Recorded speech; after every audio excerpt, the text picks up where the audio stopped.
The following program is brought to you by PodcastOne Sportsnet.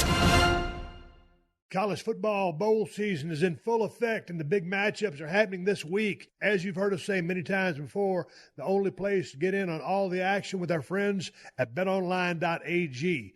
Create a free account on betonline.ag and use the promo code PodcastOne to receive a 50% sign-up bonus. And take advantage of their Refer a Friend program, where you can give a 200% bonus to your friend up to $200.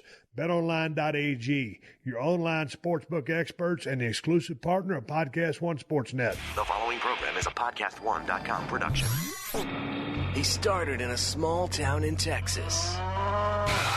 Worked his ass off to become one of the most famous wrestlers of all time. We're going to take care of business tonight, and that's the bottom line.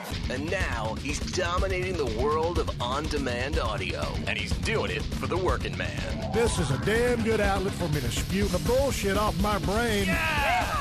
This is Steve Austin, Unleashed. All right, everybody, welcome to Steve Austin Show. I am coming to you from the Broken Skull Ranch compound. I'm out here in my shop, and this is the last podcast I will be doing for 2018. Now, the podcast is going to continue rolling. They're going to play the archived episodes, and I'll be doing my commercials and all that other stuff.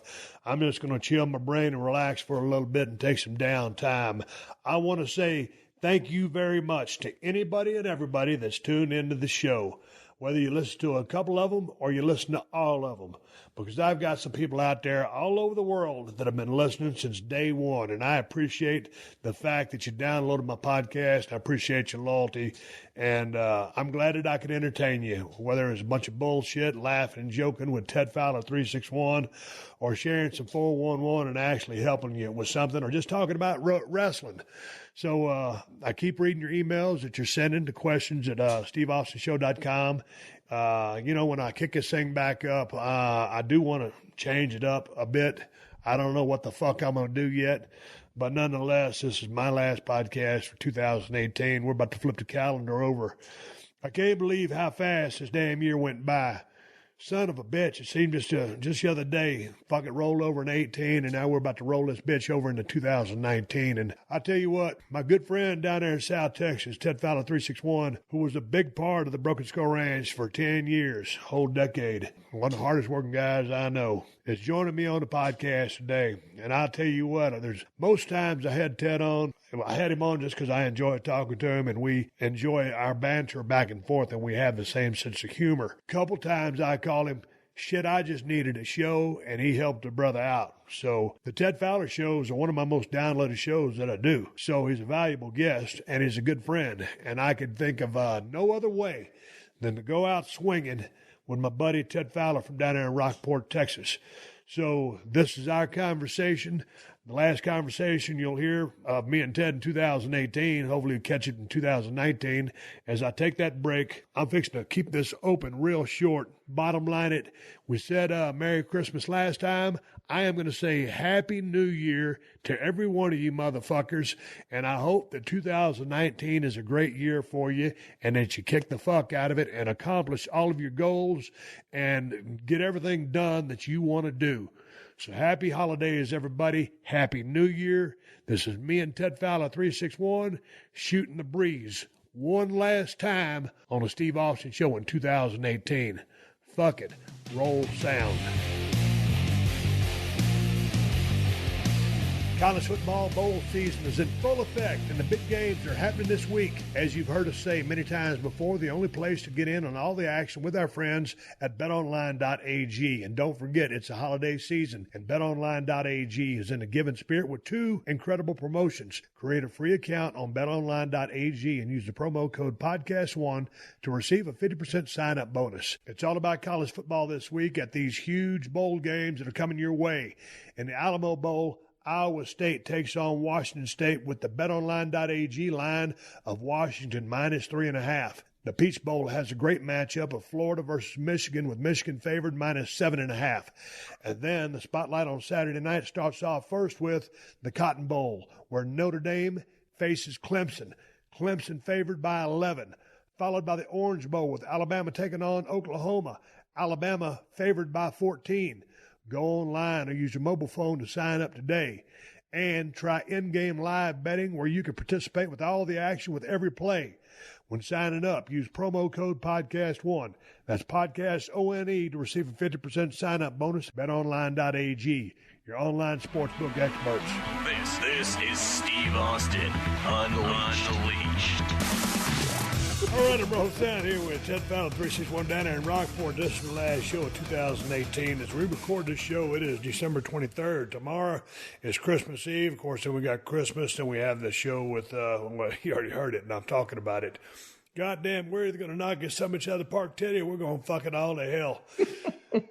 This is my December 27th show, and this is the last podcast that I'll be doing for the year 2018, and then we will go into the classics and dig stuff out of the archive. So with that being said, Teddy, you're about to launch into a story. We've got an hour and then some to shoot the breeze and see if we had a single, double, triple, home run, or the ever-elusive grand slam. And fuck, we could strike out.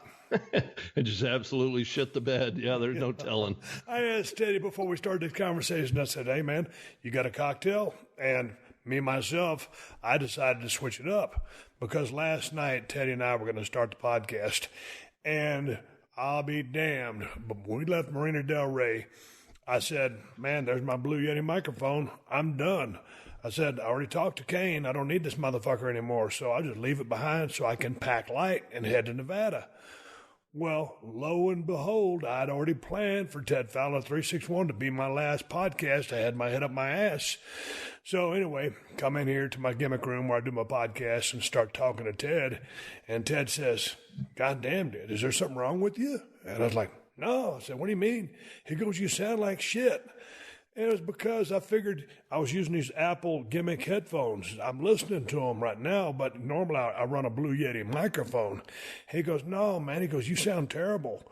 And I said, hang on, let me do a sound check. So I did a sound check, and sure enough, I sounded like shit. Sounded like I was talking through a tin can tied up to a string. And Teddy goes, well, fuck, man, if you're going to go off air for a little bit, you can't go out like this. Goddamn, Teddy always got my back. So I said, God damn it, man, I'm trying to get this motherfucker out of the way because it's a little bittersweet. And I said, man, can you podcast tomorrow? And he said, yeah. He goes, I can. I said, all right. So me and Kristen loaded up in the Yukon, took the damn dogs, Callie and Moolah, went down to Best Buy, bought a bunch of other shit down there while everybody's running around like a chicken with their heads cut off because everybody's getting ready for Christmas. And I bought a fucking Blue Yeti microphone. So now, as Teddy said before we started rolling sound, I got a goddamn backup. So, Teddy, I'm drinking a Jack and Coke because last night I was trying to get dialed in on the margaritas. And because they're so time-intensive or there's such a process to making them, I said, you know what? Fuck it, I'll go Teddy style and I'll just go Jack and Coke. So I asked you what you're drinking. You said you were drinking a glass of red wine? No, glass of white wine. It gets even worse. You're drinking a cup of piss with some alcohol in it. Motherfucker. Yeah, and I got those plastic wine glasses, too, in case I get too slopped up and drop them, I don't break them. No, dude, when we were going to do the show last night, I said, you know what, I try to limit my booze, so I'm working on those short Yeti glasses. Yeah. And it's inevitable when we do a show, we get about halfway through and you hit the pause button. We got to get up and go make another drink. So I said, come on, man, you went to college. So I upgraded the size of my drinking vessel. Right? So I made, an iced tea glass, a pretty stout Jack and Coke. And then when the pod didn't go off last night because of, technical difficulties and of all the times to go into town to go to an electronics store, 2 days before Christmas, boy, you got to love that. So I had that Jack and Coke and you and I, just bullshitted for a little while. And then I got off the phone and it was like, well, may as well have another one. And, why dirty two glasses? So I had, a second one in that tall glass and then, put on a little Netflix and, started watching, old Gran Torino with Clint Eastwood. And I said, shit, I better make another drink before the show gets started. Yeah. So when I got up this morning, I thought I'd lost the vision in my left eye. You know, I walked outside my drawers, let them dogs out, and put them in the kennel so they could eat breakfast. And I'm listing to one side, like one leg got shorter than the other. I'm like, son of a bitch. Yeah, it's like, man, what did you do? Nothing, man. You spoke earlier, man. You're single. You need to live the life. Oh boy, I'm living the life. Yeah, I had it by the tail last night, dude. I'm just sitting there going, have you ever taken a pull on a drink and went, God damn it, that's good. Well, hang on. God damn it, that's good. That's how it started. Yeah, and after a lifetime of piss poor decisions, yeah, moderation. You know what? I'm going to tell you one thing. If I'm preaching to the younger mindset out there, the kids of the universe, all these people, these young millennials coming up, I'll say moderation is the key. Fuck moderation. Fuck, I'm 54 years old, so fuck it. I got more on the 54-year-old thing, the midlife crisis bit I've come up with. Please tell me, Ted, as you took the dogs out to piss, let them do their business outside, you didn't just pull her out and piss in the backyard, did you? And go fucking super country on me? Dude, don't think I won't do it. I mean, I usually,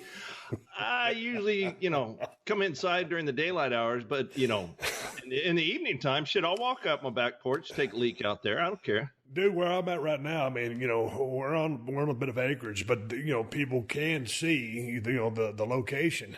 So there's a couple of strategic hiding places. I'm like, man, because I'm used to being out the ranch, dude. You could piss anywhere out there. So I said, fuck. I said, I'm kind of, I'm out in the country, but I still kind of technically have neighbors. Dude, you just want to be able to take a piss in your front yard. That's the whole key to privacy, right? Oh, dude, absolutely, man. I showered out in my front yard one time. That was a different story because I'm on a water well. God dang it, I had them from the lumberyard. We were dating at the time, and she was still in the sack, and I'd gotten up, and we were having a thunderstorm. When you're dating them from the lumberyard, does she ever ask you if you got wood?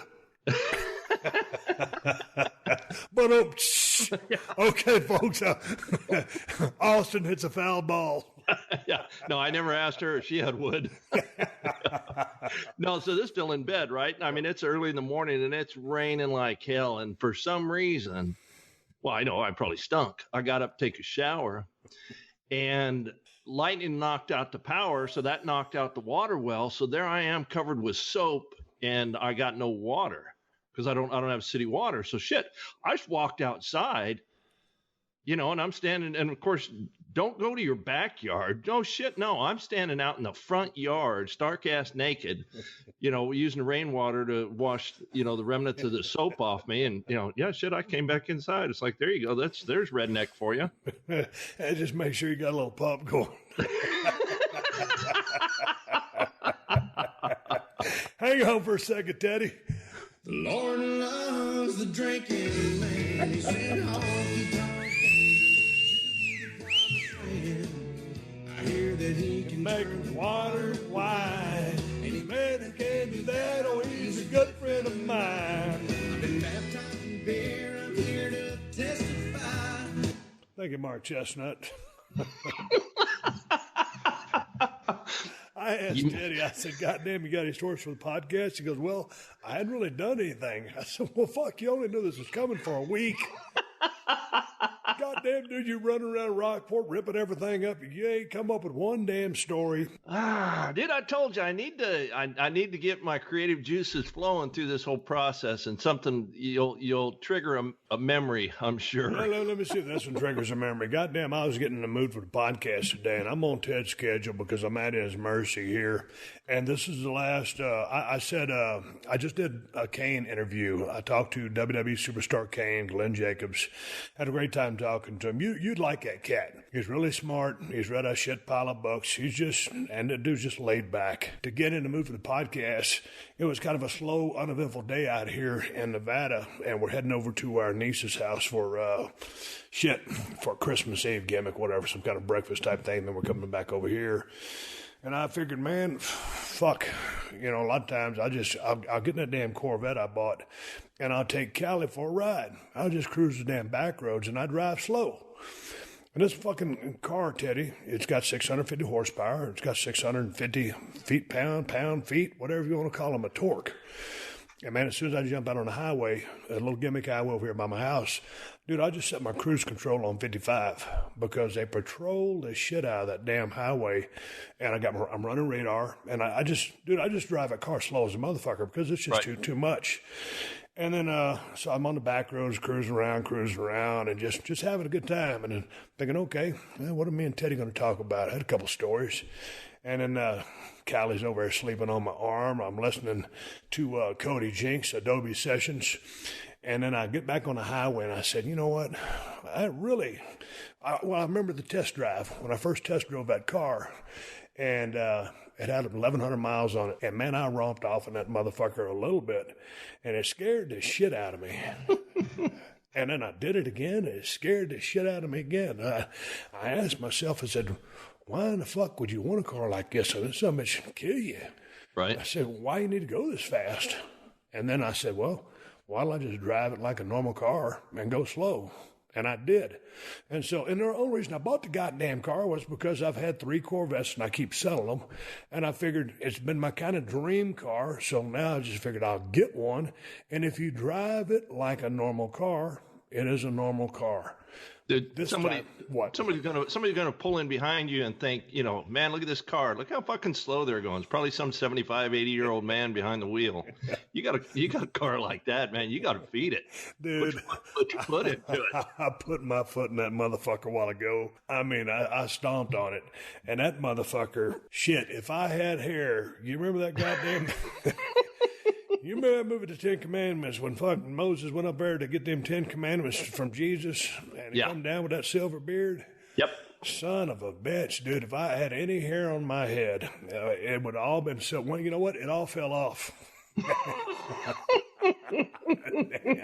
I walked in the house with this look on my face, and Kristen said, what are you doing? I said, I'm going to empty my drawers out and wipe my ass.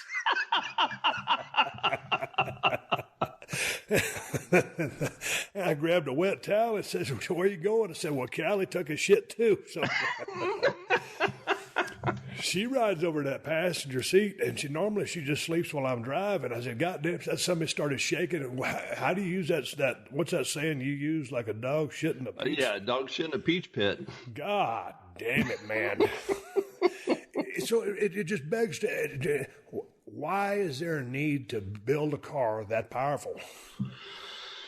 Why? I mean, why did I buy it? Well, the only reason I bought it because the Corvette's a cool ass. It's the most iconic, classic American sports car ever built, and I stole it. I got an outstanding deal on it. If I hadn't got an outstanding deal on it, I would have never fucking bought it. Dude, has it got a hard top on it or convertible? You can take the hard top off. I heard the convertibles kind of look like shit, but you can it basically is a convertible because that hard top is the whole roof, and then you just put that in the little lift back in the hatchback thing. I ain't never taken it off. It ain't never been off. Let's keep it that way. Oh, dude, I'm not those rag tops are cool. But I'm one of those kind of, dude, after I got dropped on my dome and almost paralyzed, I figure, like, if I get in the car and I roll that motherfucker, I want as much protection as I can get in this bitch. And the thing about this car, Teddy, that's so cool, reminds me of my other Corvettes, when you get in it, it smells like you're just getting in a brand new bass boat. You know that fucking fiberglass smell? It's intoxicating. It just smells good because the whole bitch is a piece of fiberglass with the big ass 650 horsepower motor in it. It just smells good. Nothing like new bass boat smell. I just keep my tackle box in back for the fuck of it. People say, you going fishing? No, it's kind of a country thing. I got a few things around the house that have smelled like a bass boat, not a new one, but yeah, I got a totally different visual on that. God damn it, dude. Are you doing, even though this is a post-Christmas show, we're talking pre-Christmas, and you're the bachelor down there in South Texas, what are you going to do, dude? About what I did for Thanksgiving. You know, Thanksgiving was a turkey sandwich and 3 or 4 Jack and Cokes. For Christmas, I'm going to do a ham sandwich, maybe some sweet potatoes, and more Jack and Coke. Yeah, not, because we're working Monday and Wednesday, gave everybody Tuesday off because I am a humanitarian. But no, we're going full bore day after Christmas. How much Jack Daniels did you drink to kind of impair your vision? About a third of that bottle. Not planning on doing it again, are you? This wine's going down way too easy. Yeah. No, I'll probably have a short one before I go to bed. Just settle my nerves. It helps me. Good one. Yeah, a little light reading, Jack and Coke, and off to bed. I told Kristen, I said, man, because I was getting all fired up on that podcast for yesterday, and all of a sudden I shit the bed because my headphones sounded like shit. And hell, I'd already had 2 going into it because I was trying to time the deal, so I started off with a full one, and then I have a Yeti screw-on top tumbler, and that's something that keeps them cold. And, well, by the time I'd started, I already had 2, and then I started with the third and had the fourth, there on standby, on deck.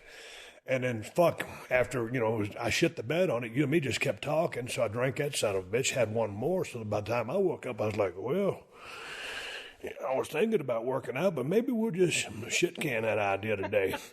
So I did, and we went and bought all this goddamn Blue Yeti microphone. We brought a couple of goddamn bar stools to this place, and I was getting ready for the podcast, and I was trying to come up with some shit to talk about, and I said, man, do I want to go through all the rigmarole of making that damn margarita, or do I just want to go Jack and Coke? So when she went to the grocery store, I said, buy me a 6-pack of those, little bitty zero Coke gimmicks.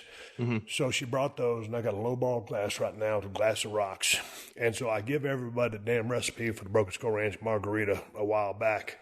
So the recipe for a Broken Skull Ranch Jack and Coke or zero Coke, you get a low-ball tumbler. You get as many hard rocks as you can put in that motherfucker. You go a double shot. Well, it's a double, 2 ounces. I use a 2-ounce shot glass, so it's 2 ounces of Jack, and then your Coke is 3 ounces. So it's damn near a 1-to-1 ratio. And I did the 1-to-1 first. I did 2 ounces and 2 ounces, and that was pretty damn hot. And I said, and this is a drink that you sip. Now, when you go to the bar and you order that Jack and Coke single, they bring you that big 12-ounce tumbler, and it's filled with some of that crushed up ice. They put you one little shitty shot of Jack in there, and they tumble you full of goddamn 10 ounces of fucking bullshit Coke. And then you get loaded up on it. It takes you about 10 of those motherfuckers to get a buzz. And then by the time you count up your sugar calories and all that other horse shit, I don't want a high-volume drink. So that's why I make these motherfuckers like I do. Does that make sense to you, Teddy? Because I'm an alcoholic. When I am drinking, and remember, I swore off drinking forever a couple of months ago on the podcast. And here I am back on the fucking alcohol. Are you as snobby as I am? Are you as picky as I am? Oh, dude, absolutely. I mean, I can't stand the way that restaurants or bars make, a Jack and Coke. I'll get a double in a short glass and then get a shot of Jack off on the side, and take a couple of pulls off of, my short glass, and then dump that shot in there, just to stiffen it up. I don't measure my Jack. I've got the count method. That's. Oh, I got that too. I was just fucking around because I was heading in this podcast. I wanted to okay, what is the premier balance here? Just for fucking shits and giggles. And maybe I'm the only one shitting and giggling about it, but that's all that matters to me. Well, dude, you know how I make cocktails. I mean, I made 1 or 2 for you down there at the ranch. But yeah, I mean, they're plenty stuff. And don't get me wrong. Normally, man, I'm just pouring Jack on top of them rocks, and we just add in the Coke accordingly. But just for scientific methods and just to give somebody a little bit of heads up, because my thing is, I like to educate people on the podcast, Teddy, There's a lot of podcasts out there that help motherfuckers out mentally. They'll motivate them. They'll do this for them or that. I tell motherfuckers to carry battery cables, to carry a fucking, the stuff you're going to need, a pocket knife, the stuff you're going to need when you break down. So I'm just trying to tell a brother how to make a goddamn short drink, make it stiff, get you a little buzz, and don't get fucking ripped off. I just happen to know good from bad. And so when you roll up to one of these goddamn shitty clubs, one of these sorry-ass restaurants, and they got that bullshit, set up, and they're fucking you, they're fucking you 10 times over on the drinks because that's where they make most of their money. I just know good from bad. Oh, absolutely. And I ain't trying to be stuck up about it. Fuck. And yeah, you didn't ask me, but I'm pretty fucking hot about it.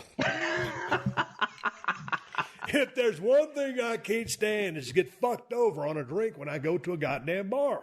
And see, dude, bourbon does the exact opposite to me, man. I mean, I'm pretty chill anyway, but I just have a few drinks and sit back and, dude, I'm lazy. I don't want to get up and make that many drinks, so I try to accomplish the task in 2 or 3 stiff ones. Well, yeah. I know. Fuck, I took a couple of headers out there at the Broken Skull Ranch.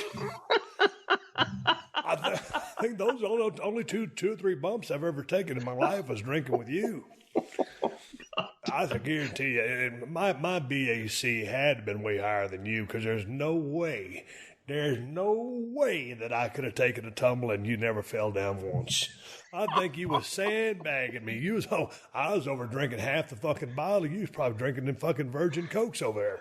Dude, do you remember the time early on when you and I were standing out on the porch, staying warm with the fucking barbecue because we were too stupid to go inside and get jackets on?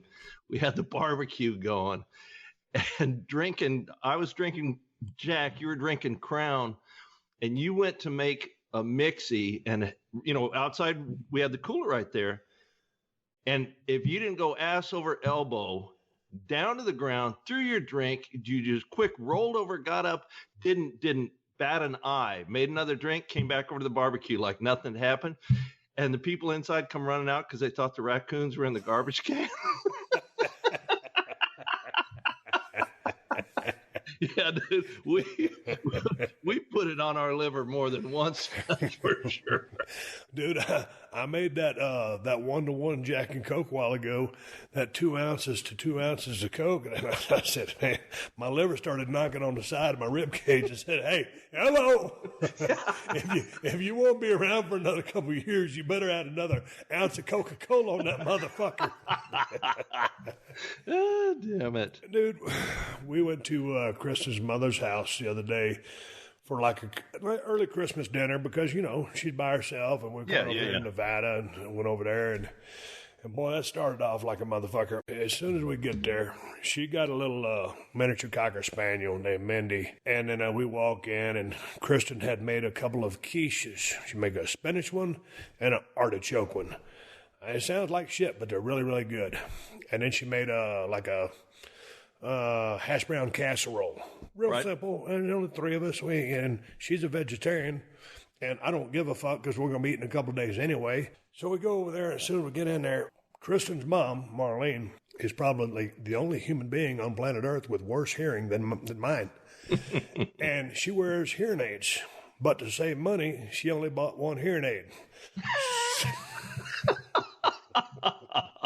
So she wears a hearing aid, but she decided not to wear it. And so we get in there, and all of a sudden, I'm coming in with the dogs, and all of a sudden, Callie and Mueller are meeting Mindy again for the whatever time it is, and they're fucking cutting donuts everywhere, and Kristen, her mom can't hear a word Kristen's saying, so all of a sudden there's a shouting match that ensues, and there's no anger, but it's a communication process. And I'm sitting there thinking, goddamn, I should have learned sign language, because I'm deaf and she's pretty close to being deaf. And I was like, boy, are we having a good time here. And so because it's on short notice and we're in the holiday season, hell, I had my birthday on the 18th. Kristen's birthday was on the 19th. Anniversary's on the 21st. It was just over a couple of days. So I'm sitting at the kitchen table trying to do some research on my laptop computer. I've got my fucking notebook, and I'm doing some research because I'm about to interview Kane once we get home. And so I got about 7 or 8 pages of notes. And Glenn Jacobs, can only talk for about an hour once we get home. So, man, I'm trying to speed read through all this shit I'm writing, but I'm trying to fucking write all this shit down. And, okay, dinner's served. I put away my damn research notes because I got to do my due diligence correct. And I eat about 2 pieces of quiche and some potato casserole. And then I go back for 2 more pieces of quiche and some more hash brown casserole. And boy, that stuff set up in my gut. And I had been hearing Kristen talking to on the telephone to her mom about making some fudge. Marlene used to make a great batch of fudge way back in the day. And turns out she ain't made it in over 20 years. And her memory is probably about the same as mine. She ain't remembering a whole lot of stuff real well. And we get there, and she goes, after we got finished, plowing all the quiche and eating all the hash brown casserole, she says, Steve, you want some of this fudge? And I'm like, oh, I did the old pat in my tummy. I said, Marlene, I said, let me back off this Blue Yeti microphone that I just bought for $130. I said, Marlene, I'll pass on the fudge. I'm kind of full. And goddamn, she heard every word I said. And so anyway, we get ready to load up. And, she said, well, why don't you guys take this fudge with you? That way you can eat it when you get home. And Kristen goes, oh, no, Mom. I said, no, it's okay, because I don't want to make her feel bad, right? Because I'm trying. It's the Christmas spirit. She put some time and effort into this fucking fudge, so I want to take it home with us. And so we take about a half a batch of it. And we get in the car and we're driving home. And I said, well, what the fuck we going to do with this goddamn fudge? And Kristen goes, I don't know. It's because I'm afraid to eat it. And each little piece was individually wrapped. And as we was driving down the road from 1,000 Oaks to Marina Del Rey, it's give or take about 50, 55 miles. And you come off on the 101, got to hit the 405 and take our exit and get on down to Marina. And, of course, it's getting close to Christmas. And, dude, for all the years in the past, we've been down at the Broken Skull Ranch for 2 months. We're never in L.A., but for the past 2 years, we've been in L.A., and it sucks ass. So you can imagine that all these assholes, you tell me how it is in Rockport. Dude, everybody in Southern California, and it's not as bad in Nevada, everybody in Southern California, while they're driving, they're texting on their phone. Is it like that in Texas? Not so much texting. They're talking on their phone. In Corpus, they've got that where you've got to be hands-free. Yep. So they're doing it Bluetooth. But here in Rockport, they're just a wink behind. So, everybody, and myself included, but I keep up with traffic. I'm an angry driver anyway. I'm honking and flipping people off, because I got places to go. But yeah, it's irritating for people to be on their phone when they're behind the wheel if they can't, multitask, do both of them at the same time. Yeah, and it's funny because you want to call a motherfucker out, and they're like, hey, well, you're doing it too. It's like, yeah, motherfucker, I got a brain though. Yeah. So, but same thing here. Like in Nevada, you can hold your phone up to your head, but in SoCal or in LA, you can't. So right. I use my fucking, I put on my fucking stereo or IntelliLink or whatever it's called, or use my headphones. But anyway, so Kristen, she's riding shotgun. I'm fucking white knuckling, and I got my fucking, I'm just looking straight down the highway. And of course, she goes, oh, can you believe that guy and so-and-so? He's texting. Everybody's texting. So Kristen says, you know what? I'm going to start throwing fudge at all these motherfuckers. I said, well, goddamn, we should have took that other dose of goddamn fudge because you're going to run out of ammunition pretty goddamn quick. That's a good Christian move, Alexa isn't the only one with breaking news. Make sure to hang around at the end of this podcast for the latest breaking headlines on the AP News Minute. As you gear up for the biggest game in the NFL season, PodcastOne is teaming up with the Underdog Network to be your one-stop shop for all things football. As the big game draws closer, Chris Horwedel is joined by the Dan Patrick Show Danettes for their NFL postseason analysis. I don't disagree with you. This could be one of the ugliest games of football of all time, which the Jaguars were already a part of one of those against the Colts this year, so we'll see if they replicate that. Check out the Underdog Network and the Dan Patrick Show every week on PodcastOne or wherever you get your favorite podcasts. Steve Austin, Unleash. God damn it, dude. Speaking of my mother-in-law, that brings me to my Ford Focus, which, when we decided that she didn't really need to drive anymore because, it was just kind of a danger to herself and anybody within a couple of miles of her. So that's when I said, me being the humanitarian that I am, I got to figure, okay, well, how are we going to do this? It's a 03, Ford Focus. When I bought it, it had 64,000 miles on it. Since I've had it, now it has 65,000 miles on it. So, but we non-opt it. So we want to put it back in operation. I need to get it to pass smog. I take it down to the smog shop. It fails. And so the guy says, what you need to do is you need to drive this thing 100 miles. And I figure, okay, fuck it. I just need to keep it plugged in. So I go on my mule deer hunt, got the Ford Focus plugged in, fails. Anyway, goes back to the whole thing. I need to put miles on it. So I said, fuck it. I'm going to drive this motherfucker. Because, if you're just going to drive in L.A., what am I going to do? Just circle my block, for 6 hours and put 100 miles on this summit? People are going to think I'm crazy. And so I just figured one day, 2 weeks ago, I said, fuck it. I'm just going to drive to Long Beach. It's 25 miles away and drive back. That'll be half the distance I need to put on that summit. So I'm going up there and I call my buddy C.T. Fletcher. I said, C.T., you at the gym? He goes, no, but I'll be there in 45 minutes. I said, man, I'm heading to the LBC. I'll just stop by and say hi because I'm trying to put some miles on this vehicle. And so anyway, I went up there, pulled into Iron Addicts gym, said hello, shook his hand, talked for 10 minutes, got back on my mission to put miles on the Ford Focus so the son of a bitch could pass smog. Well, time goes by and dude calls me up over in the LBC area. Got a truck he's trying to get running. Of course, my mechanical skills put to use. I said, dude, I'll come down there and help you. It's no pickup truck. They ain't got no battery in it.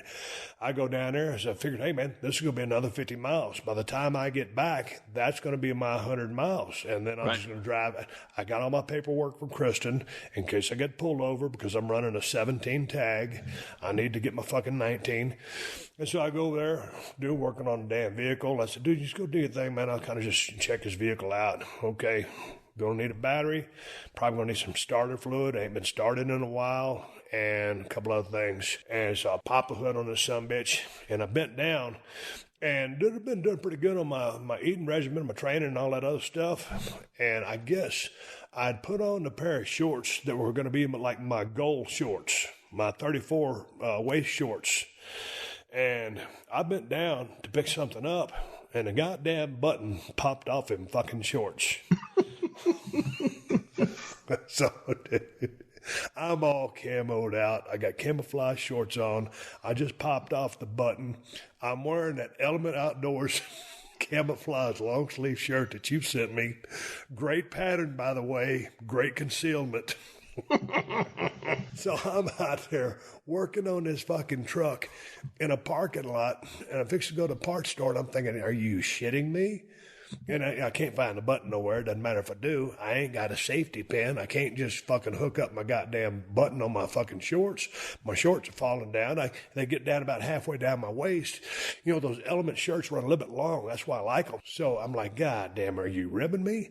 So I go in there, the dude comes back over to me, and he's walking around. He's kind of looking at me kind of funny. And I'm thinking, well, does he see that my shorts are damn near about to fall off my ass? Dude, you're in L.A. though, man. That's probably cool.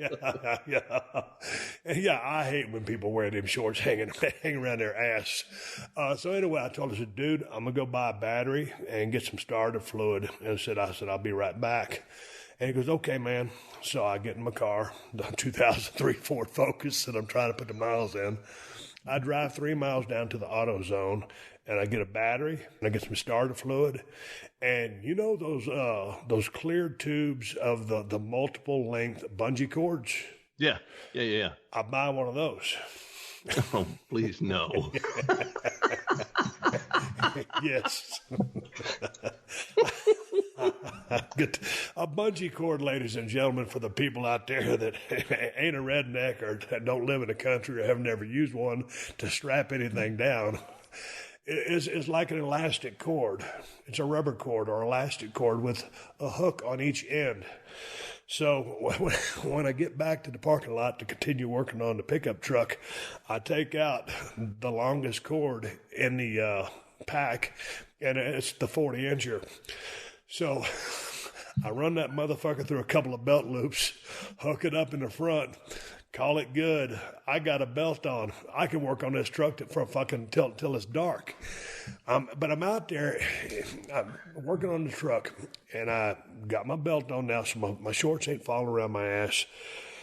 I hooked the damn battery up, and I'll be goddamn if I didn't hook it up backwards. I put the positive on the negative and the negative on the positive. Oh, Jethro's Mobile Auto Service here. Hey, I can tell a motherfucker to take some jumper cables and all that other bullshit. I never said I was a grade A ASC certified technician. So I'm out there with my bungee cord belt working on this motherfucker, and the dude comes back out and he says, hey man, he goes, this wire here is like flaming hot and it keeps sparking. So the wire to the solenoid was hotter than a motherfucker. So I said, fuck, I went in and tried to bump the motor and it wouldn't make any goddamn noise. And I said, well, fuck. I said, man, this thing's getting hot. Let me unhook it. So I unhooked the cables from the battery that I just bought and hooked up. And I said, dude, you know what? Fuck it. We have to call somebody that's a little bit more qualified than I am. I'm going to go down here and just get me some lunch and get the fuck out of here. So I go down there. This restaurant is called Fishalicious. And I get me 2 to-go meals. And I'm on my way. I'm fixing to drive back to Marina Del Rey. And I said, you know what? I start calling every mechanically inclined person that I know. Mitch, my buddy Scotty, someone else. No one will answer the goddamn phone and then I jump on my goddamn iPhone and type in, if you reverse the hookup, will it heat up the fucking wires? Well, sure enough, it will. So I said, no, I said, I can't drive back to Marina Del Rey knowing, this simple of a problem, and I wasn't cognizant enough to just look where the cables were running, one to the frame as a ground, and the other one over to the solenoid and the starter. Right. So I said, dude, you got to have a little bit of fucking respect and pride. So I drove my sorry ass back to the parking lot, and I hooked that goddamn battery up correctly. Well, bingo, the wires weren't hot. And so then I took the damn the air cleaner off, put it back on the ground. Well, when I bent over, although there wasn't a button on my pants didn't fall down because I had a bungee cord for a belt.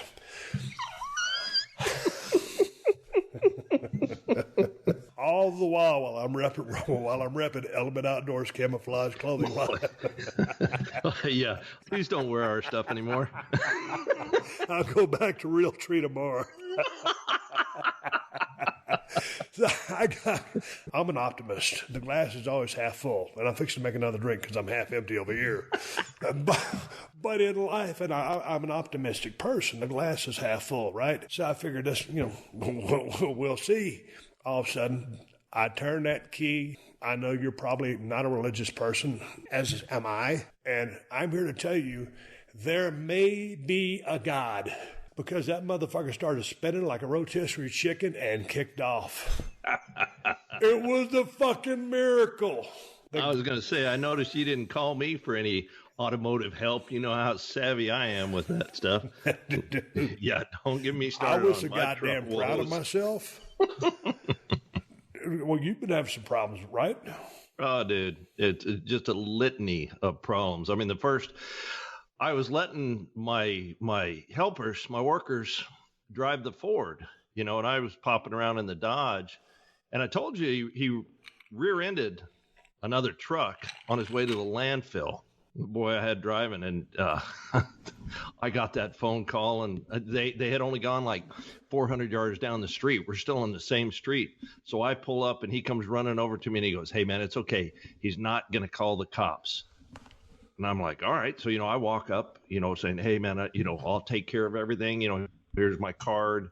And the guy is like 3 sheets to the wind. Well, shit, no wonder he doesn't want to, call the cops. So, yeah, that pristine, 95 single cab Ford F-150 that I'm so proud of that I haven't washed in about 4 years because I don't give a shit, now has a big crease in the grill and the front bumper. So I figure it's time to put the Dodge in because that started rattling.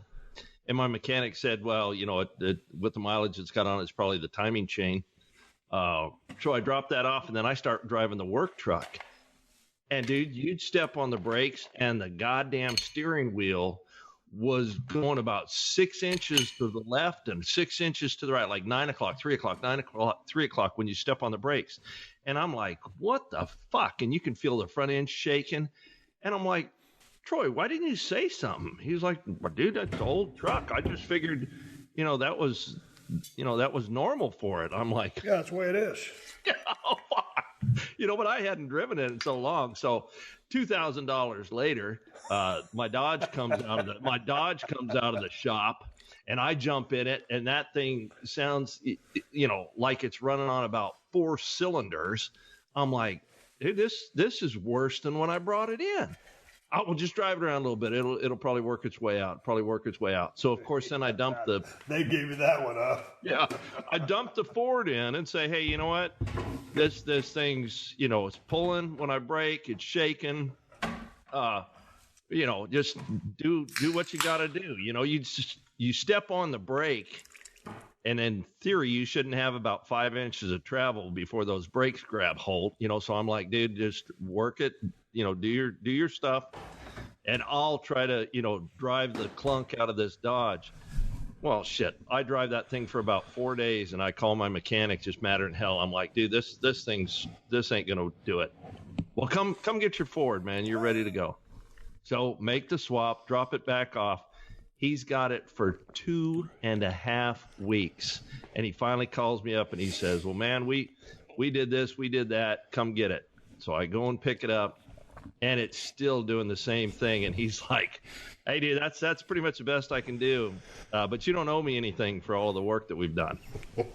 Yeah. So it's like, so basically I'm how often do you hear a South Texas mechanic give you that line? Yeah. You don't owe me anything. I want to work on this thing for free. Just, it is a holiday season, so I've, yeah. Mama needs a new pair of shoes and the kids like some toys for Christmas, but nah, you don't owe me a goddamn thing. I'll just whittle them something out of wood like we did in the old days. Yeah, don't worry about me, making the house payment or anything. We're Daddy, good. what you doing? Oh, I'm out here whittling a couple of spears. Yeah. Oh, are we having, soup again? Yeah, for Christmas. Yeah. So I get pissed off and I take it to another mechanic in town, and he goes, I tell him what was done. It started off with the timing chain, and he's like, oh, dude, we don't do that kind of, mechanic work. We replace the timing belt, but not timing chain. That's a little out of my, expertise. He goes, I'll give you the name of a guy that can fix you up. And you know who it is. I'm not going to say his name, but he said his first name. And I go, hey, dude, fucking stop right there. I go, no, he's the guy that screwed the pooch in the beginning. That's why, you're seeing me. The guy you're recommending is the guy that, has this thing. That's where I just came from. Yeah. No, he said he couldn't fix it and to come see you, Yeah, it's like you get one of those shirts, I'm was stupid, I'm going, fuck me. So I go to the dealership. I'm thinking about getting one of those I'm was stupid and the arrow's pointing up shirts. Point straight up. Yeah, no shit. Go ahead. No shit. So I take it to the dealership, right? And I go in there and there's a young, college kid sitting there. And I tell him what all has been done. And I said, look, man, humor me. I said, you have, mechanics that, specifically actually know what the fuck's going on. Yeah. I said that specifically you can work on Dodge trucks. I mean, this is the fucking Dodge dealership, right? And he looks at me like I just, climbed out of a spaceship. He's like, yeah, dude. I said, all right, come on out. I said, you got one of those computer gimmicks that you can, plug into the car and the car says, hey, I got a tummy ache or whatever. The guy says, yeah, man, we got all that, latest cutting edge stuff. I said, all right. So he comes out with this thing that's like an iPad, it's like a dinner plate size thing. He sets it on the driver's seat, reaches over and turns the ignition on, doesn't start the truck up, just turns the ignition on. And he waits a second and he picks it up and he looks at it and he goes, well, it's not showing me any codes. And like error codes to show what's wrong. And I go, look, dude, before I lose my fucking mind, and about every third word out of, in this sentence is fuck. I said, before I lose my fucking mind, get your ass in there and start this thing up and tell me if you do not hear a problem. Throw that computer in the back, And so he goes over and he starts it up. You certainly have a way with words when you're dealing with people. I'm telling you. Yeah, we really put a lot of emphasis on customer service and rapport, here at Ted Fowler Construction. One more plug here for Ted Fowler Construction, ladies and gentlemen. Yeah, he'll build your fucking house. Yeah, you didn't want that fucking door to open, did you? Yeah. Yeah, I'm helping getting you ready. This is hurricane preparedness. If your door. What can I do with this pile of shit? What do you want me to do? Okay, what happened? So the guy cranks the pickup truck up. Yeah, and he hears it, and he's like, "Oh yeah, dude, I can hear it, missing, and it smells like it's running rich." And I said, "All right, dude, then don't tell me that there's nothing wrong with it based on the computer deal." And then we walk back inside, and he's like, "Well, there's been a recall on the airbag thing, which I guess they're on the hook to, automatically take care of if there's a recall, because I never really dealt with that stuff." And I said, "Dude, fuck the airbag." I said, "Just make this thing work right. You're jamming up my hunting season. I can't go anywhere because I don't have a vehicle to pull my trailer and my buggy." Yeah, you broke up with her years ago. Yeah. No shit. Sorry about that. You talk about all your hair. I meant that in a good Christian way, as Larry the Cable Guy would say. Dude, you brought up that thing about Moses, and he went out with dark hair and came down with gray hair. Fuck, if I still had that broad here at the house, I'd be gray, head to toe. What happened with the truck? Yeah, that's my Christmas gift. Got rid of her.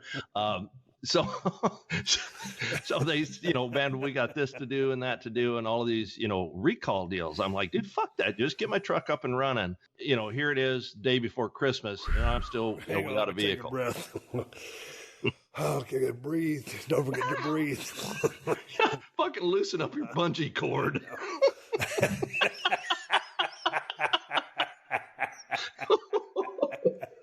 I put on my pair of shorts a while ago, started wrapping a bungee cord around my waist, having a flashback, and Kristen said, "Hello, go put on your 38s." I'm getting lightheaded. Let me back off on this bungee cord. Oh, fuck. Son of a bitch. Yeah, all of a sudden, I walked back in the gym, and a dude said, "Dude, you're vascular as fuck." I got a tourniquet around my fucking waist. My fucking temples look like they're about to explode. Jesus Christ. Go ahead. What happened?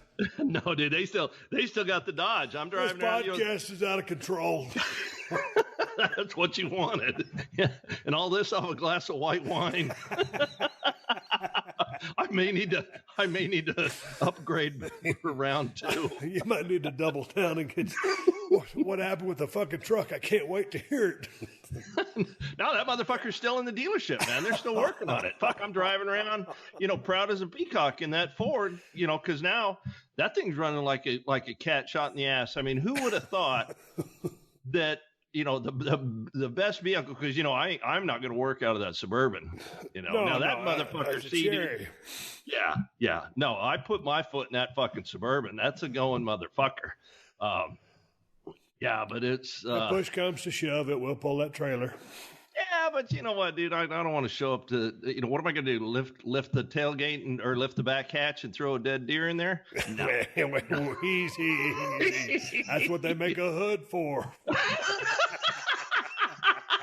Yeah, how many of those bungee cords you got left over? Well, I can send you everything smaller than the 40. Matter of fact, Kristen was going to FedEx that to you for your Christmas present. Oh, boy. Dude, here's what I'm thinking. I was thinking, okay, I'm so proud of myself for getting that truck running, and then you're having a hard time over there.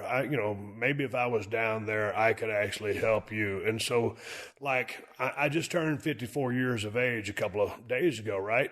Yep. And you were one of the few people that called me and said, "Happy birthday." Appreciate it. So anyway, you always hear about people having these midlife crises, right? Yes, sir. So you figure, hey, fuck, Steve bought that vet. Hey, midlife crisis. Dude needed something cool. Rethinking my future after I got that fucking car running, that truck. I'm figuring, well, fuck, yeah, I ain't going to go back to wrestling. Shit, that's a young kid's game. Fuck, as handy as I have proved to be, as resilient, and I knew which tools to take, took the right stuff, got that battery, rewired the fucking gimmick. What if I just go like a DeVry Institute of Technology or whatever one of those technology schools is and learn how to just be an ASE certified technician, a mechanic, if you will, Ted Fowler. And fuck it, construction business is going good. You're working short hours, 14, 16 a day. And the other few hours before you get that 2 hours of sleep that you need, you could go to mechanic school down there. Fuck, I'll probably graduate before you do because I got more time to put into it. We could come up with a goddamn garage located somewhere between Rockport and Nevada, so it's doable for both of us on the commute. It's fucking Steve and Ted Automotive, dude. We opened up a garage. You and me, the head mechanics. Dude, I was going to say, you be the head mechanic. I'll be the customer service rep. Yeah. See, I like the strategy. Damn it. Because people call in and say, no, you can work from home. Motherfuckers will call you. By the time they get through dealing with your ass, they won't want to bring anything to me. So it'll work out like a fucking banshee. Welcome to Steve and Ted's Showtime Wheels. Dude. And I walk out with my little clipboard. Sir, madam, tell me what's wrong with this pile of shit. You know. Man, I got caught between a rock and a hard place yesterday. Kristen wanted to ride her horse because now that we're out here in horse country, she got her horse. She used to ride some horses. Dude, what are you laughing for? Oh, the old horse whisperer. I was hoping we would touch on this. God damn it. She saddled that son of a bitch up the other day. The horse's name is Rebel. It's a good horse. He's 23 years old. He's a Missouri Foxtrotter. And a Foxtrotter has a smooth gait because, like most horses move opposite legs when they advance themselves, the Missouri Foxtrotter, if they're taking a step with the right front hoof, they're also taking a front step with the right rear hoof. Most horses walk, like opposite of that. You know what I'm saying? Yeah.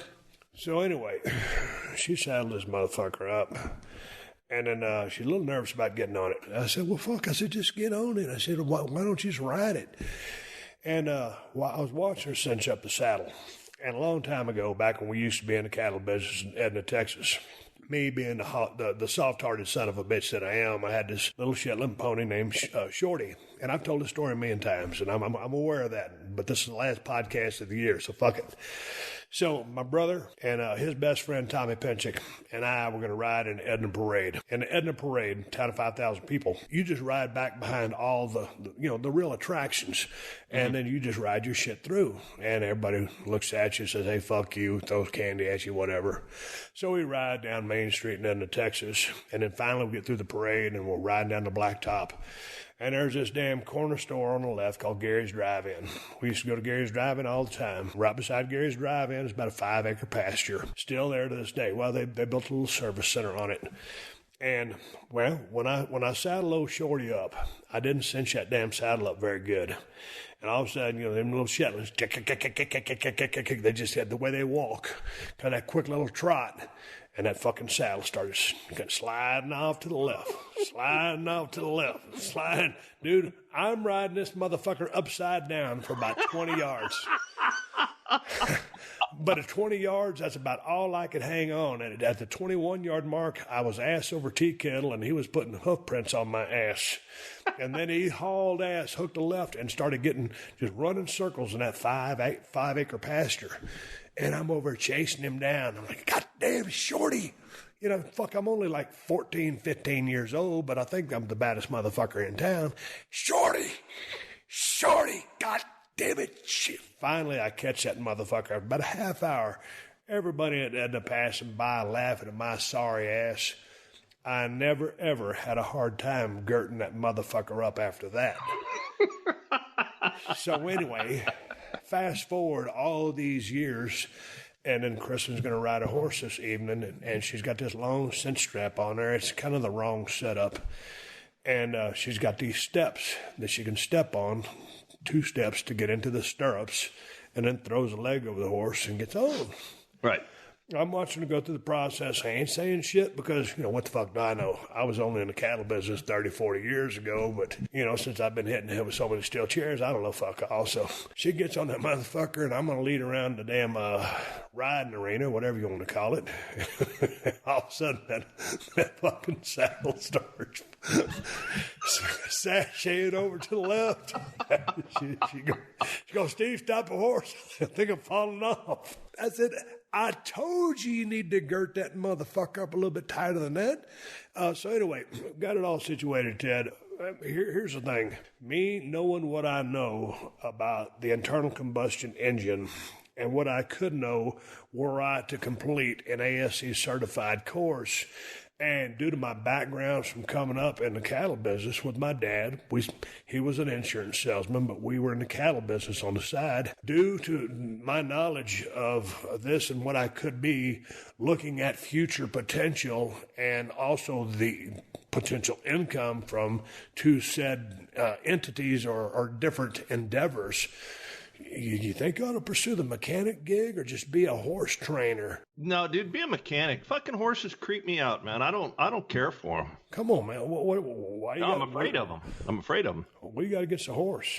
The motherfucker step on your toe, then you're up shit creek. No. They fucking bite. They fucking bite you? Yeah, dude, I was on a horse. And what I, they said, hey, man, why were you on a horse? Yeah, dude, it was a photo op. No, I thought you was like on a hunting trip in Phoenix or something. No, dude, we were out of town playing ball.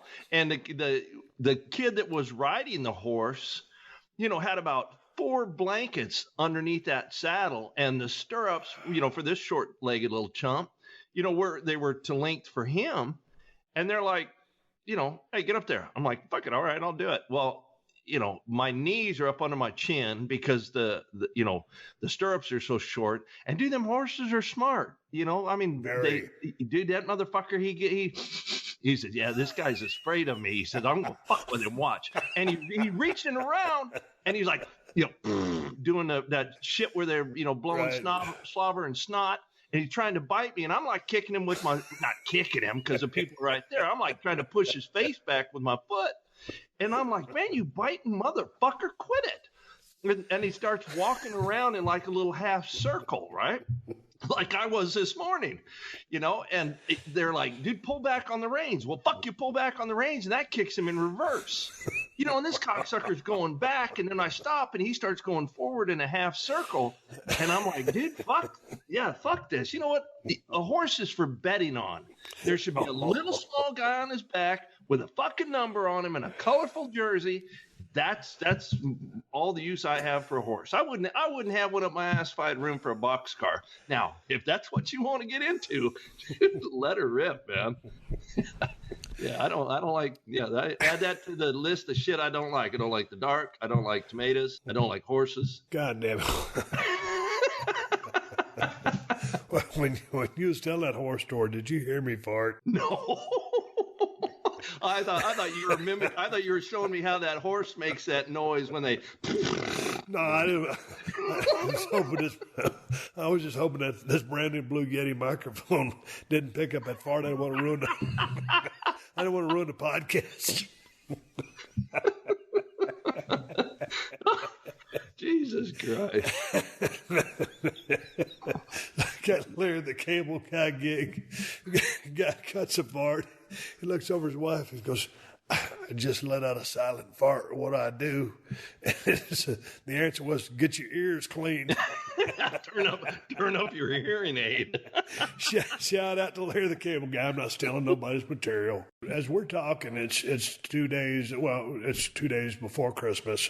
As this podcast drops, it'll be 2 days after Christmas. You gonna go to anybody's house, hang out with anybody? Did you buy yourself any presents, or did you just put up a stocking and put about $5,000 cash and for your tender account? What are we gonna do? Yeah. I put up a stocking. No, dude. I cook up a nice steak. Just to stay pretty chill. I'm going hunting the next weekend. Probably stay up there until New Year's Day. Try to flex some stuff. Oh, that guy's ranch up there in Dilley. Yeah. The bow hunting gig. Yes, sir. Yeah.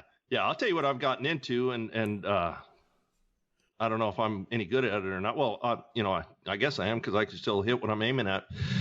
Started, fletching my own arrows and, doing stuff like that. Not that it saves you any money, but, shit, when you got to go to Corpus to get 2 arrows refletched, you may as well buy the stuff and do it yourself. How hard is that? No, it ain't hard at all. But, it's going to be one of those hobbies where I'll be, hell out of the gate. Coin old horse racing term there. And then it'll taper off because you buy all of this shit, set it out on the table, fletch a couple of arrows. Now what? You know what I mean? You box it back up and, put it away until you need it again. God damn it, Teddy. I'm not getting all sentimental on you. But shit, you're one of the few friends I got. Shit, I'm putting pressure on you here. Do you and me, do we go joint on a mechanic shop, a horse training facility, or an archery center? I'm over there milling around, and the guy says, well, where's the target? And you point at my ass. I'm over there wearing the bullseye suit. There he is. Please see if you can hit him. Pin it on a hay bale and let that fucking horse drag it around. Yeah. Now, dude, if we get into the equestrian, business, we really hit the shits. Yeah. And I'd say our best bet would be mechanicking, and then we'll go into the archery business, and lastly, we'll give pony rides to the kids or whatever. Can you imagine that setup? Bring your 4-year-old over to Steve and Ted's Trot-O-Rama for, a 15-minute. God damn it, Trot-O-Rama. Hang on. Dude, I'm an idea, man. Watch this. Siri, remind me to trademark Trot-O-Rama. Okay, I'll remind you. God damn, we're printing money in this motherfucker. Siri, remind me to come up with a name for our mechanic service. Okay, I'll remind you. Dude, I got my Siri with a British accent. Okay, I'll remind you. Siri, good night. Good night to you too. So we got that covered. What were you just saying? Something about England? Yeah, my Siri has a British accent. Dude, come on. Dude, I swear to God, if I could get that motherfucker to speak Cockney, I'd be the happiest one. I dig that, man. Dude, we had a, what's that, Waze app or whatever. It's like one of European soccer player or whatever. He's famous, but he's got this kind of, it's funny to me. It's humorous. I mean, obviously it's a great voice because he's doing the voiceovers for the command, and he's telling, hey man, in about whatever, how many miles, and they give you the whole gimmick. And I was thinking, like, man, how come no one has ever contacted me to be the voice of something? I'd love to be the somebody's like, hey, motherfucker, in 2 miles, you're going to hang a left, because if you keep going straight, you're going to end up in the wrong place, you sorry cocksucker. See, that. I want to do some voiceover for some Waze stuff. Why am I asking you? I need to ask my agent this shit. Hang on for a second. Siri, remind me. To read. God damn it, that's not what I asked you. Remind me to ask my agents about doing voiceover for the Waze app. Will you please remind me? Okay, I'll remind you. Well, that was easy. Yeah. God damn it. Dude, I think we got a lot of options before we get anywhere near a horse as far as money-making venture. Siri, would you please remind me that I need to... Never mind. Okay, I'll remind you. Dude, yeah. What you got planned in the future, Teddy? You got the ATA show coming up. Yeah, that's up in Louisville from, how do you say that? Louisville. Yeah, that's what I thought. Siri, I found this. I just know what to ask you. Siri, what is the correct pronunciation for Louisville or Louisville? Okay, I found this on the web for what is the correct pronunciation for Louisville or Louisville? Say Louisville. She doesn't say Louisville. She didn't say Louisville. Louisville is outside of Dallas-Fort Worth, Texas. So anyway, Louisville, Kentucky is how you say it. Okay. Well, I mean, I say Louisville like I get a mouthful of marbles, but that's just the way it comes out. It's all that Chardonnay you drink it. Yeah. There's one thing I never thought I would. If you'd have told me, Steve, in 10 years you're going to be talking to Ted Fowler on a Skype call on a podcast, and he's going to be drinking Chardonnay, I'd have said you're fucking crazy. Dude, I would have agreed with him. Yeah, but it's not like I got a, plate full of cheese and crackers here doing the whole fucking deal. I just said, man, show a little moderation. I mean, don't get all. Juiced up. Now, once we get off this thing, like I said, I'll fix me a mixie. They help me sleep. Finally, Ted Fowler, the voice of reason. So you and the crew, are you guys going up with Element Outdoors to the ATA show? And yes, sir. Tell me about that. Are you looking forward to it? Man, I am, because this will be the first trade show that, since I've been with Element, that we're going to go to, and I'm real excited. I'm a little bit, hesitant because dude, I know how to hunt. I know what shit works. How I want a jacket, how I want a pair of pants, cool hats, shit like that. But as far as putting it all together, like how is this thing stitched? Dude, I don't know, bunch of people in the sweatshop putting it together. Shit, I don't know. I mean, I know I can't say that, but I'm really looking forward to seeing how, because I watch a ton of hunting shows, seeing how the whole industry operates and, look at it from the business standpoint, but I'm real hopeful that, things go well for the company, and I really think they will. Well, y'all got great patterns, and think about, in the hunting industry and pretty much anything. As well, classic example, look at George Foreman and George Foreman Grill. Yeah. Badass boxer, tremendous, like a Mack truck. But Jesus Christ, I mean, the personality, his charisma behind the grill, man, I don't know how many of those things they sold. So, it's, first of all, you have a great product, and it's just going out there and, making connections. Dude, I'm kind of hoping that, I can relate to the people from, the actual hunting standpoint, and, Chris can bring what he brings, with the manufacturing and marketing and stuff like that, where I can, just kind of be, the man on the street, so to speak, like you used to call me, the working man, it's just, good camo, regular people, priced right, so yeah, I'm looking forward to it. We're going to meet with a number of dealers, the marketing people, over there at Rubline got it lined up where, hopefully we can get in some stores, get in, not some big box stores, but, get in some stores and get some exposure. Man, box stores or brick and mortar stores are disappearing. Everything's going to be online. Yeah, I know it. And I was talking to Chris. I mean, we're already online, with the website. Dude, and you'll get a chuckle out of this. I know we'd spoken about it before, but they printed off 2 of my T-shirts for the construction company because I'd been getting a couple of requests. So, you may be getting 30 or 40 of them, for your next birthday if they don't sell. Dude, I wear the same shit every single day of my life. So yeah, I'll be able to wear those till I'm 100. You know what? Going back to my midlife crisis, and it's funny that they call it a midlife crisis because usually the midlife crisis happens around the 50-year mark, right? Right. So, and I don't know why is that the number, but it just seems like that's the number. So if I'm 54, if I were to have, or if I am having a midlife crisis, then I guess that means, Teddy, I'm going to live to be 108. Dude, what your midlife crisis is you went out and bought a Corvette that you won't drive over 55. I didn't tell you what speed I hit because I was trying to kayfabe. I put my foot in that motherfucker.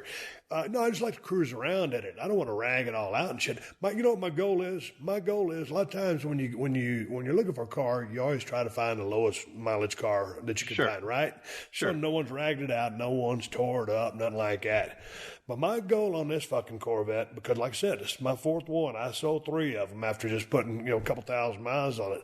Uh-huh. Dude, my goal deal on this sumbitch is, I don't know if you can roll an odometer in 2000, and it's a 17 model car, because it probably has an extra fucking numeral, or it's digital, or whatever the fuck it's called. My goal is to put 100,000 miles in that fucking car. Dude, you got a cover for it? It comes with a cover, but because I keep it in my shop, dude, I won't put that cover on it, because I asked my buddy Scotty and Edna, he has one. I said, dude, do you use your car cover? And this goes back to our South Texas shenanigans. He goes, Steve, as soon as you throw a cover on that thing, that's when the mice start hitting it. And I said, fuck that. So no, I mean, I might drape if I leave, I might drape a sheet over the top of it. But my shop is so slicked out, and it's a lot of concrete, and there's not a whole lot of blowing dust like we had in South Texas. Right. Nah, dude, because the 07 that I had in Marina Del Rey, I had a car cover for that. And I wasn't even thinking about it. But, dude, they were on my fucking motor, and they were chewing all the wires on it in L.A., in Marina Del Rey. So, yeah, I got a car cover for it, but I ain't used it because it's always indoors. Yeah, no, that's good thinking. Do you think I lived to be 108? No. Hey, look. I'm sorry. I almost sprayed my computer. It's been about the 6-1 because of liquids that I've had to buy. I've been doing this podcast for 5-6 years. I don't even know, 600 episodes, and I've got about $15,000 invested in laptop computers. So, do you want to reconsider your answer, or at least just take a time? I don't want you to jump to a conclusion. You just, dude. I hope. Go ahead and answer. I hope you do.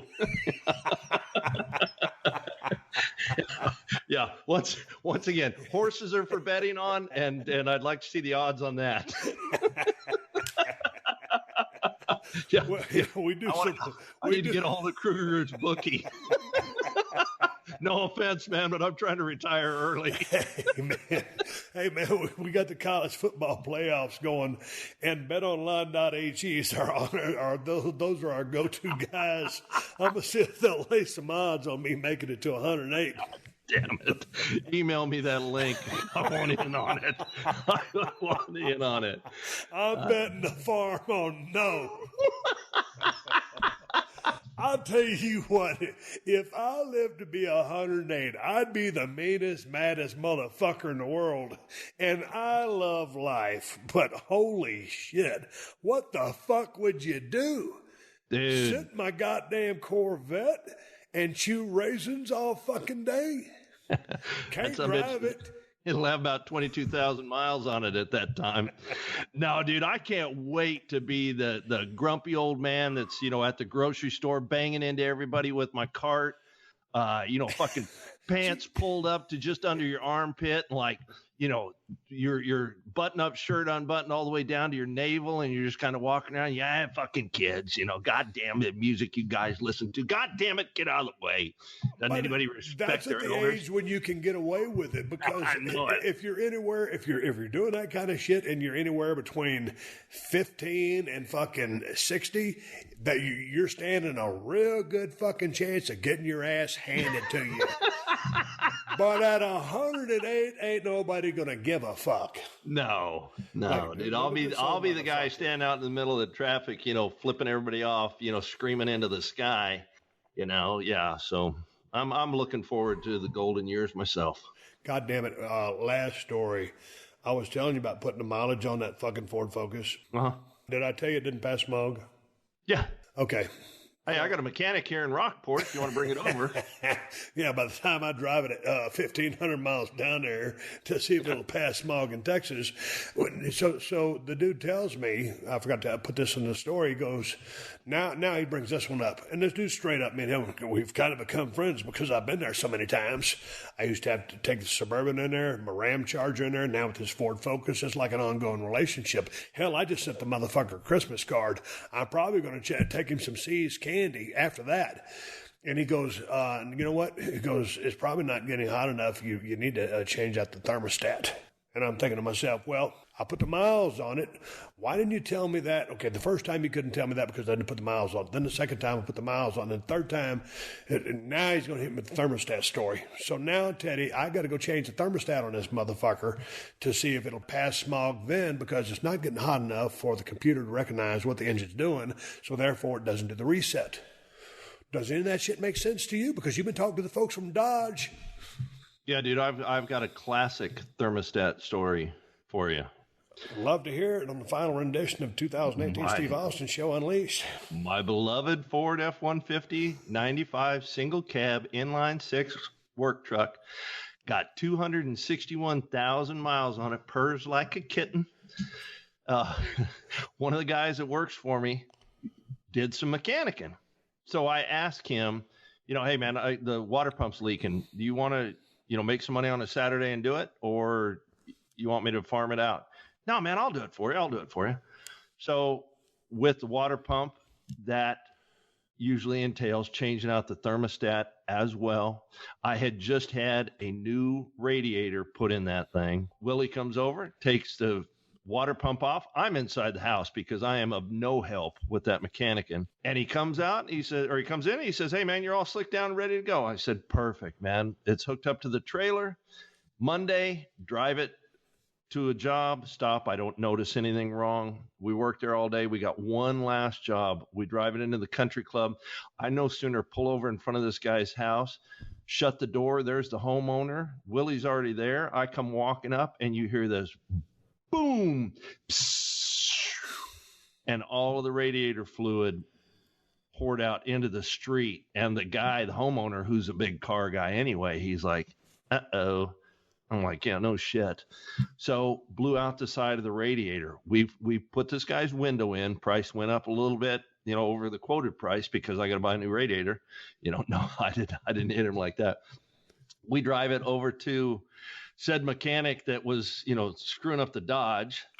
And he calls me up the next day and he said, who changed your water pump? And I said, one of the guys working for me because, he wanted some extra money. And he goes, well, next time he does that, tell him to change out the thermostat too, because the thermostat was, frozen about 3/4 of the way stuck. Yep. And that's what caused your radiator to explode.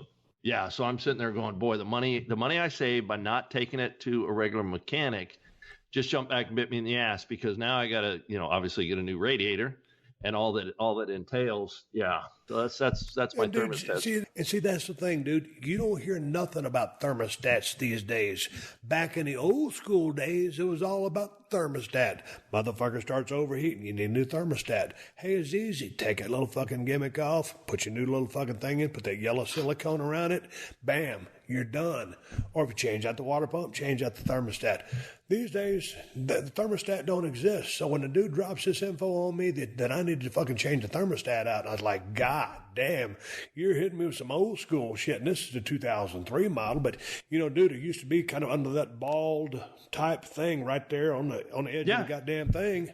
Yeah, on the top of the motor. It's almost like it don't exist anymore because there's never any more problems with the thermostat. Did something change? Dude, you remember in the old trucks, the old fuel pump, it used to have a lever that worked off of, either the piston or the crankshaft or something that operated. Yeah. And you had two ports going out, one pushing the fuel and one, recycling it. Yeah, dude, it ain't like that anymore. I said to my mechanic, I said, hey, dude, why don't you go ahead and change the fuel filter on this thing? I mean, because it's, it's running rough. Maybe it's got a fuel delivery issue.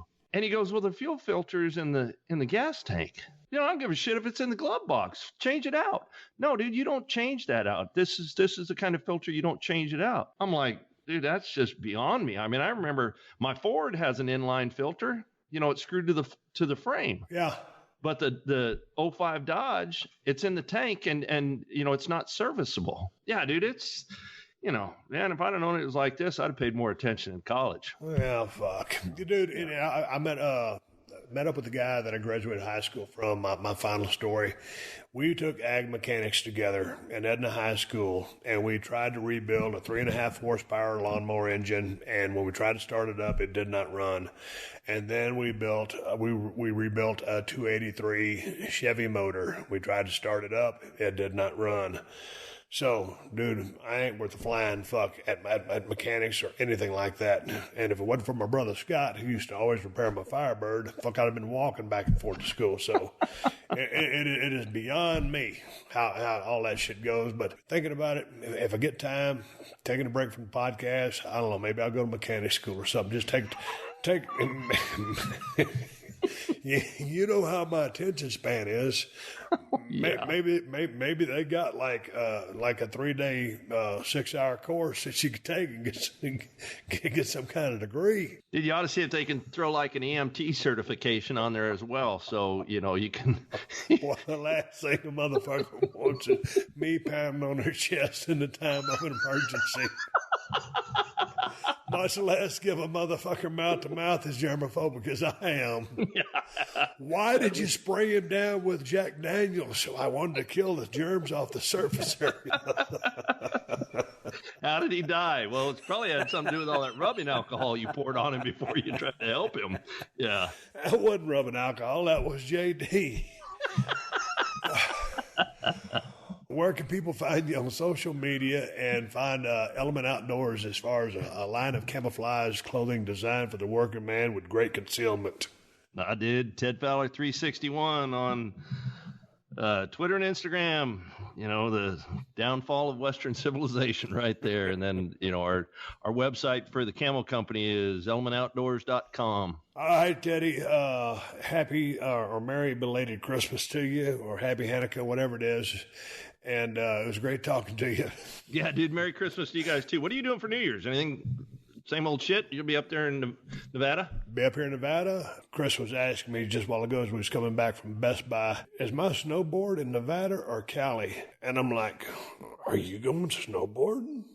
Because I'm thinking, man, my wife don't need to be on the fucking slopes with a goddamn snowboard underneath their feet. And if she ever goddamn saddle's falling off that fucking horse, I don't need her sliding off the top of a goddamn mountain and leave me all stranded here by myself. Fuck, I'm just a dude out there working. She's the one that's managing all that shit. So to answer your question, I hope she ain't going snowboarding.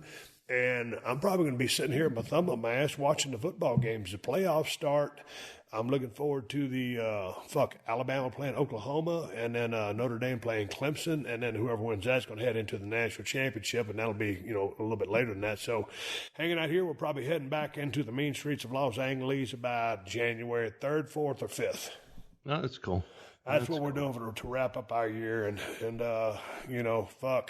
probably come up with a bunch of silly New Year's resolutions to fuck up.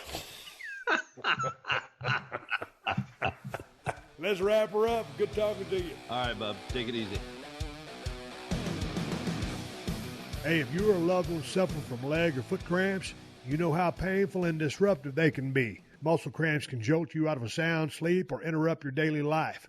Well, check it out, because I'm about to get you hip to TheraWorks Relief, a non-greasy foam that's proven to relieve muscle cramps fast and reduce muscle soreness. With daily use, TheraWorks Relief can even prevent muscle cramps before they start, so you can get a full night's sleep or do the activities you love. TheraWorks Relief only takes minutes to apply, it absorbs quickly, and it works. People love the results. You've probably seen Dr. Drew Pinsky on TV putting TheraWorks Relief over. It's that efficient and respected. And by this time next week is going to be 2019. Do yourself right and start the new year off pain-free with TheraWorks.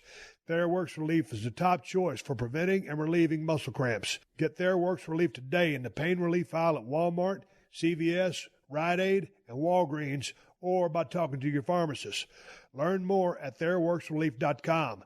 That's TheraWorks Relief.com. Check it out. Also, big ups to our friends at Geico. Go to Geico.com, and in 15 minutes, you could be saving 15% or more on car insurance. That's right. Save hundreds of dollars on car insurance at Geico.com. Extra money in your pocket? It may just be the most rewarding thing you do today. All right, everybody, give me to go home. Cue us time to wrap up this podcast and ride off in the sunset. This is my last podcast for the year 2018. I want to thank my guest, Ted Fowler 361, for coming on the podcast today and shooting the breeze. Check out elementoutdoors.com. They got some badass camouflage patterns, and hell, I dig their stuff just as much as Ted does. So check out their stuff. It's always good to talk to Ted Fowler 361, and this will be my last podcast of the year. But don't forget, the Steve Austin Show will continue each and every week. Next week, even though I'm gone, recharging the batteries and hitting the reset button. In the meantime, continue tuning in each week because PodcastOne will bring you the classic episodes from the Steve Austin Show archives. Hey, man, if you're thirsty, I got a badass beer for you. Steve Austin's Broken Skull IPA from El Segundo Brewing Company. You can also get Broken Skull at Whole Foods and Total Wines if you live in Cali. If you ain't in Cali, you may be shut out of luck. And if you're looking to get a badass pocket knife, check out the Cold Steel Broken Skull knife or the Cold Steel Working Man's knife.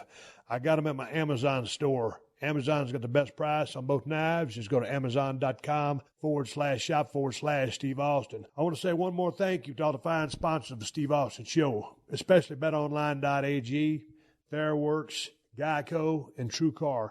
That's how I'm able to do this podcast for you twice a week for free. Please support them because they support us. And if you need more info on my sponsors, check out the show description to this episode for details. Folks, I am on social media, Twitter and Instagram at Steve Austin BSR. I want to thank you guys for listening to my ass for 5-6 years, however long I've been doing this damn thing. I've had a great time. I appreciate all you guys been listening since day one and continue to listen. So I appreciate you very much. Folks, until next time, my name is Steve motherfucking Austin.